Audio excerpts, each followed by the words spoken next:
બિલકુલ કાલે ભાજપના એક મહિલા નેતાએ સ્પષ્ટ કર્યું છે કે એમની નીતિ આરક્ષણ વિરોધી છે। ભાજપની નીતિ આરક્ષણ વિરોધી છે। એમણે સ્પષ્ટ કહ્યું છે કે અનામત છે ગમે ત્યારે આપણે હટાવી દેવાની છે। એમણે એ ક્લિયર કર્યું છે કે અમને એસટી એસસી નો ઓબીસી થી સખત વિરોધ છે।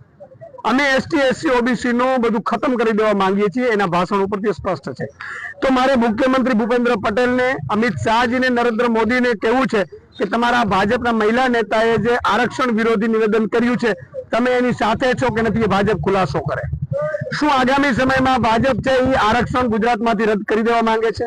એસટી એસસી ઓબીસી ને અત્યારથી જ પરેશાન કરવામાં આવી રહ્યા છે, તો શું ભાજપ એવું સ્પષ્ટ કરવા માંગે છે કે એસટી એસસી ઓબીસી નું આરક્ષણ છે એ ભાજપ રદ કરી દેવા માંગે છે?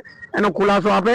આગામી સમયમાં આમ આદમી પાર્ટી છે એ આનો વિરોધ કરવાની છે ભાજપના નેતાઓનો, અને આવેદનો પણ આપવાની છે। અને તમામ અમારા જે નેતાઓ છે એ લોકો સ્પષ્ટપણે ભાજપના નેતાઓ પાસે ખુલાસા માંગશે કે ભાજપ ખુલાસો કરે, અમિત શાહજી, નરેન્દ્ર મોદી, ભૂપેન્દ્ર પટેલ કે એ આરક્ષણ અહીંયા કન્ટિન્યુ આ મહિલાના નિવેદન સાથે છે, એમની સાથે નથી।